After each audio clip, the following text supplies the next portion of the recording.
सारे काम अच्छे तरीके से मैनेज करते करते कोई दिन ऐसा भी होता है कि हम ये रूटीन फॉलो नहीं कर पाते। बाज़ दफ़ा तबीयत साथ नहीं देती और बाज़ दफ़ा थकावट ही इतनी हो जाती है कि कुछ काम पेंडिंग रह ही जाते हैं और साथ साथ और भी ढेरों काम जो हमने करने होते हैं। तो बग़ैर स्ट्रेस लिए, बग़ैर परेशान हुए हम कैसे अपना जो वो काम है सारे वो मैनेज कर सकते हैं। तो इस वीडियो में हम इस बारे में बात करेंगे और आप देखिएगा कि किस तरह से मैंने अपने इस दिन को प्रोडक्टिव बनाया। तो जी, अस्सलाम वालेकुम and welcome back to my channel. आप सब कैसे हैं? उम्मीद है सब ठीक होंगे, खुश होंगे। अल्हम्दुलिल्लाह मैं भी बिल्कुल ठीक हूँ। तो यहाँ पर जैसे मैंने आपको बताया है वीडियो के स्टार्ट में ही कि बाज़ दिन ऐसे होते हैं कि जब हम अपने काम को मैनेज नहीं कर पा रहे होते। तो ऐसा ही ये दिन आज का था, बल्कि कल रात का था, क्योंकि कल रात के मेरे बर्तन पड़े हुए थे, धोने की बिल्कुल हिम्मत नहीं थी। इतनी ज़्यादा थकावट हो जाती है बाज़ दिन, बाज़ दफ़ा लॉन्ड्री की हुई होती है या और कोई काम किया हुआ होता है, या बाज़ दफ़ा वैसे भी तबीयत साथ नहीं दे रही होती, ऊँच नीच हो जाती है तबीयत में।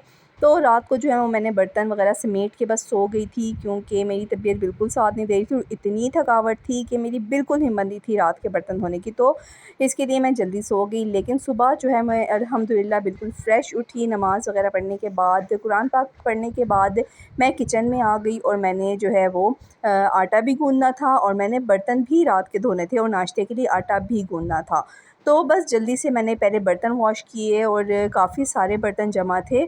और होता है बाज़ दफ़ा इस तरह से कि हम, लेकिन अगर आप ये रूटीन ही बना लें ना कि रात के बर्तन हम बिल्कुल धो के ना सोएं और सुबह का इंतज़ार करते रहें, या अपने काम रोज़ हम छोड़ के सोते रहें, तो वो अच्छा नहीं होता। हाँ, कभी होती है, थकावट होती है, कभी तबीयत कुछ नासाज़ होती है, उस वक़्त बंदा इस तरह से कर सकता है, उसमें कोई मसला नहीं होता। अपने आप को ईज़ी रखा करें, लेकिन इसको अपनी आदत हरगिज़ ना बनने दें, क्योंकि मैंने देखा है कि बुरी आदतें तो जो है ना वो जल्दी हम अडॉप्ट कर लेते हैं।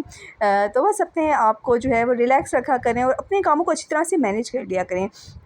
बस रात को जो इस खाना शाना ना बहुत लेट हुआ था और गेस्ट आए हुए थे, जिसकी वजह से ये मैं बर्तन वगैरह नहीं धो सकी थी और इतना लेट हो गया था और बस थकावट हो गई थी इतनी। तो इसलिए मैंने कहा कि ना सुबह को मैंने प्रोडक्टिव बनाना ही बनाना है। अगर मैं सुबह भी देर तक सोई रहती तो मेरे ये सारे काम मैनेज नहीं हो सकते थे, और मुझे जो है सुबह का टाइम इतना अच्छा लगता है ना काम करने के हवाले से। तो बस ये मैंने आटा गूँधा और आटा जो गूँधने के बाद जो पानी होता है ना, वो मैं ट्रे को साफ़ करने के बाद पौधों में इस तरह से डाल देती हूँ, क्योंकि इसमें आटे के ज़र्रात होते हैं लाज़मी। तो बस वो दिल नहीं कर रहा होता इस तरह से ना सिंक में फेंकने का, तो इसलिए से मैं ना गमलों में इसका पानी डाल देती हूँ। तो छत पे मैं आई थी और देखें धूप ही निकल आई थी, और हालाँकि अभी ये टाइम इतना नहीं था, क्योंकि मॉर्निंग जल्दी हो जाती है और सूरज जल्दी निकल आता है।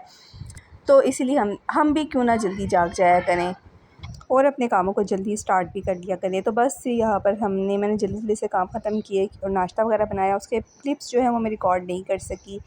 बस यहाँ एक ज़रूरी काम से हमने बाहर जाना था, तो हालाँकि मैंने अभी सफाई वगैरह करनी थी, बर्तन भी धोने थे, लेकिन पहले ये काम ज़्यादा ज़रूरी था। तो मैंने सोचा आके जो है वो बाकी काम हो जाएँगे, तो पहले बाहर से ये काम जो है वो निपटा के आ जाया जाए। और हम लोग नहीं, हमारे सिर्फ़ घर के काम ही नहीं होते, हमारे और भी बहुत से काम होते हैं, बाहर के, घर के, हर तरह के हम होम मेकर्स जो हैं वो सँभाल रही होती हैं। और बस ये जल्दी-जल्दी से काम शाम मैंने ख़त्म किया और जब घर आई तो उस वक़्त अभी गैस नहीं आई थी कि मैं कुकिंग कर लेती। और अब तो है ना, मैं ज़्यादातर कोशिश कर रही होती हूँ कि पहले कुकिंग का काम हो जाए, उसके बाद जो क्लीनिंग और बाकी जो काम होते हैं हमारे घर के छोटे-मोटे वो बाद में भी हो सकते हैं। लेकिन गैस की लोड शेडिंग की वजह से कुकिंग का काम टाइम से हो जाए ना, तो इंसान बहुत ईज़ी रहता है कि चलो एक काम तो ख़त्म हो गया। और अगर आपने मील प्रेप करके रखा हुआ हो ना, जैसे कि लहसुन वगैरह छील के रखी हो, प्याज कटिंग करके रखी हो, जो वेजिटेबल या चिकन या जो मर्ज़ी आपने बनाना हो वो आपका बिल्कुल रेडी हो, तो जो आपका टाइम है ना वो इतनी अच्छी तरह से मैनेज हो जाता है कि जैसे ही गैस आए तो फटाफट जो है वो हमारा काम जल्दी से फ़िनिश हो जाता है। तो यहाँ पर अभी तक गैस नहीं आई थी, तो मैं ना जल्दी से अपने कमरा साफ़ करने लग गई थी। और बस डेली क्लीनिंग जो है हमारी बहुत, यानी हर एक के घर की डीप क्लीनिंग तो हम महीने में या हफ़्ते में कर रहे होते हैं, लेकिन डेली की बेसिस पे जो सफाई वगैरह होती है और डस्टिंग सबसे बड़ी चीज़ है कि डस्टिंग करना तो बहुत ज़्यादा ज़रूरी है। अगर हमारे फर्नीचर पे मिट्टी वगैरह, डस्ट वगैरह नज़र आती है ना, तो वो बहुत बुरा लगता है। तो झाड़ू के बाद अगर डस्टिंग की जाए तो बहुत सही रहता है, क्योंकि मैं पहले झाड़ू से पहले डस्टिंग कर लेती थी। तो क्या होता था, झाड़ू लगने के बाद भी ना यानी डस्ट उड़ती है झाड़ू लगाने से, तो 2 दफ़ा डस्टिंग करनी पड़ती थी।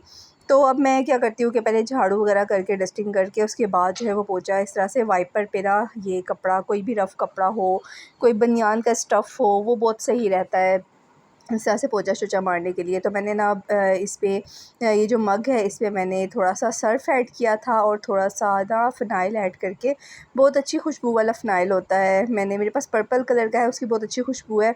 तो थोड़े से पानी में ऐड करने के बाद जब आप इससे अपने कमरे को क्लीन करते हैं ना, तो इतनी अच्छी महक आती रहती है, बहुत अच्छा लगता है। गर्मियों में तो खुशबूदार सा कमरा होना तो बहुत अच्छी वाइब्स आती हैं। तो यहाँ पर मैंने अपनी एक शर्ट की जो है वो कटिंग करनी थी, यानी शर्ट तो रेडीमेड थी लेकिन बहुत लॉन्ग थी, तो मैंने इसको थोड़ा सा शॉर्ट करना था और साथ ही जो है इसका बैन वो भी हटाना था, क्योंकि गर्मियों के कपड़ों में बैन बहुत यानी चुभता है और गर्मी लगती है बैन वाले गले में, तो मुझे ये नहीं सही लग रहा था।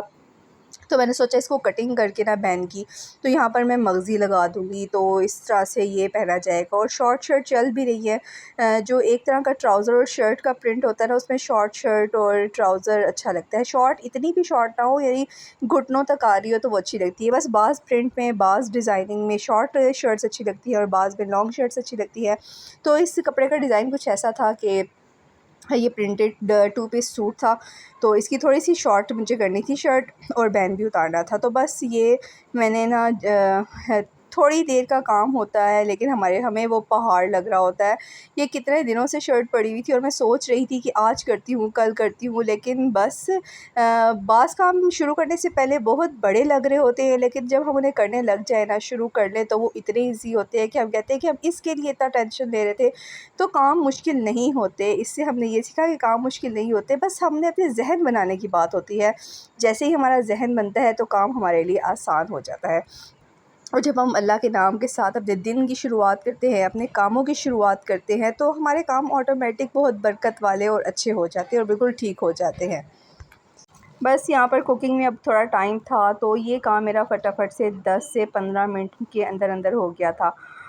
और आप बताएँ कि आप लोग अपने दिन को कैसे प्रोडक्टिव बनाते हैं? क्योंकि मुझे लगता है कि हम सब होममेकर जो हैं वो अपने काम को आसान करने का सोच रही होती हैं और अपने टाइम को मैनेज करना चाहती हैं, लेकिन बस बाज़ दफ़ा हमसे टाइम मैनेज नहीं हो रहा होता।